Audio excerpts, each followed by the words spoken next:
Ibrahim yana aiki a kamfanin Vitafoam inda ake buga katifun da ake bacci da su. Shekarar shi 8 yana aiki a wannan kamfani kuma yana cikin waɗanda suke ba da gudunmuwa sosai a wannan kamfanin.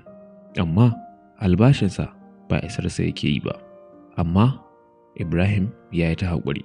Sai ranar da ya je ya ɗauki hutu ya ce bari ya je gida ya gaida mutanen gida. Bayan ya je gida ne ya biya wurin mahaifinsa sun gaisa. Yana da kaka wanda har yanzu yana da sauran ransa. Mahaifinsa ce ka je ka ga kakanka ka gaishe shi so da ka daɗe baka gida. Ibrahim bai wani sakon nazari ba sai je wurin kakansa. Bayan ya je wurin kakansa sun gaisa, kakan nashi da kirma ya gane sa. Bayan sun zauna su ɗan hira sai Ibrahim yake ce ma kakansa yaushe za ka zo birni ka zauna tare da ni. Sai kakan ke ce masa a'a ka bar ni a nan na an ka haife ni kuma nan nake fatan Allah ya ɗauki raina. Bayan sun gama tattaunawa sai kakan ya kalle Ibrahim ya ce me ke damunka? Ya ce ba komai. Sannan kakan ya ce masa me ke damunka? Fuskanka akwai damuwa a ciki. Ko matarka ce ke damunka? Ya ce a'a to ko ran aiki ne. Sai ce to sai dai wannan. Sai kakan ya ce masa to faɗa mini menene? Ibrahim sai ya ce masa ina aiki a wannan kamfani kuma cikin wannan kamfani ina cikin waɗanda idan babu mu kamfanin ba zai je daidai da ake so ba. Amma kuma sun isa bani albashin da ya kamata. Sai kakan ya ce masa haka wata rana hakan yakan faru. Sai Ibrahim ya kalli kakansa ce to menene zan yi? Kuɗin nan ba za a isa na dinda iyalaina. Kakansa ya kalle sai ya ce to zan baka abu ɗaya ka gwada kuma insha Allah ku za ka fita. Sai Ibrahim ya ce to menene kaka? Sai ce to shikenan. Awa nawa kake yi a wurin aiki?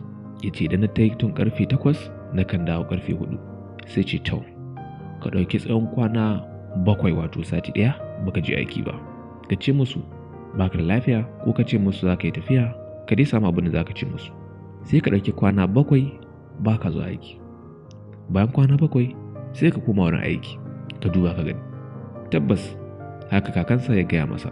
Ibrahim ko bayan ya gama hutunsa ya koma birni ya ci gaba da aiki a wannan kamfani na tsawon wata 3 bayan ya manta da maganar kakansa kenan. Da bayan yana cikin aikin ransa ya ɓaci sai tuno da wannan shawarar ta kakansa. Sai kawai ya tashi tsaye ya wuce ofis ɗin darekta ya ce to yallaɓai zan ɗauki hutun kwana 7 zan je gida. Darekta ce lafiya dai ko? Ya ce lafiya lau. Ina da damuwa kuma dole sai na je can. Darekta ya ce to ba damuwa ka je kwana 7 za ka yi ka dawo. Ya ce to ba damuwa. Ibrahim ya ɗauke kafansa na tsawon kwana 7 a wannan ma'aikata ya koma gida da shi da iyalansa. Bayan duk wannan kwanaki da aka yi kwana 7 a wannan lokacin ne kamfanin ya dan samu damuwa domin Ibrahim ne ke kokari a wurin bangaren kula da ma'aikata ya sa su yi abu idan ba su yi ba ya sa a gyara idan ba a yi daidai ba ya tsaye dole sai a gyara. Shi ke kula da duk wani fanni na injimin da ake amfani da shi a wannan kamfanin. A wannan lokacin ne darektan da shi assistant director wato mataimakin director su ha gano tabbas Ibrahim na da amfani a wannan kamfanin. Don gashi na tsawon kwana 5 yanzu gaba ɗaya komai ya rikice ba da ya kamata ba. Bayan an yi sati 1 wato kwana 7 sai Ibrahim ya koma wurin aiki. Da komawarsa aka ƙara masa makami aka ƙara masa kuɗin albashi. Sai dawo gida yana mamaki. Shawarar nan fara kaka na bani lallai wannan shawarar ta yi. Don gashi nan daga ina je hutun kwana 7 sun gano amfani na? A lallai wannan shawarar yayi. In ji Ibrahim. Bayan wata 3 da wannan ya samu albashi ya samu ƙarin girman kujera. Sai Ibrahim kuma ya ga cewa albashin nan fa ya mina kaɗan. Gaskiya ina ga zan sake gwada wannan shawara da kaka na bani. Sai Ibrahim ya sake komawa wurin darekta ya ce ina so a ƙara bani hutun sati 2 wato kwana 14. Darektan ya sake tambayarsa akwai damuwa ne? Ya ce masa akwai damuwa. Darekta ya ce to ka je hutun kwana 14. Ibrahim ya sake ɗaukar wani hutu sannan ya dawo gida ya zauna tare da iyalansa. Bayan kwana 14 Ibrahim yana tunanin zai samu ƙarin girma da ƙarin kuɗi. Bayan ya koma sai cimma an riga an ɗauki kujerarsa an ba wani. Shi kuma kujerarsa babu ita yanzu. Ya zo yana ta ɗaga murya a cikin wannan kamfani yana ta ɗaga murya da ƙarshe sai an kace masa ya yi hankuri ya ci gaba da kujerar shi ta da wanda an ka bashi.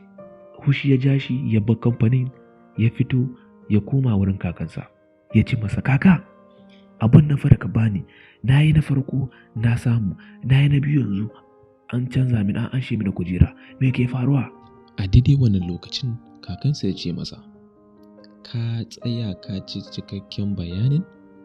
Baka tsaya ka ji cikakken bayanin ba. Na farko na gaya ma idan ba a ganin girmanka ko amfaninka a wuri ka ɗan ɗaga ƙafa sai ka sake dawowa, a wannan lokacin za su ga amfaninka har su ga cewa ya kamata a yi ma ƙari ko a yi ma wani abu makamancin haka nan.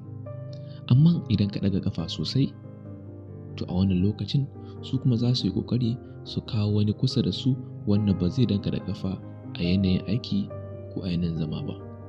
Ka gani a rayuwa idan kana zaune cikin mutane wanda ba sa ganin amfaninka, ya zama cewa ko kana a wurin ba a ganin wani amfaninka a wurin, a wannan lokacin akan ce mutum ya ɗaga ƙafa.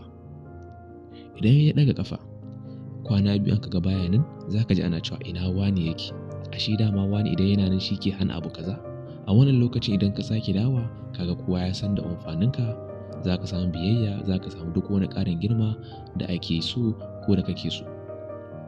Amma ka yi tunanin bayan haka ka ɗan ɗaga ƙafa kuma sai ka fara ɗaga ƙafa yau ka je gobe baka nan, jibi kana nan, gobe baka nan, to a wannan lokacin in har kamfani ne ko wurin aiki ne za su je su nemo wannan ba zai danka yin wannan tafiye-tafiyen ba, sai su je su ɗauko wani sabo su aza a wurin, domin babu wanda ke son ya ajiye ka a wurin da ba za ka iya zama ba.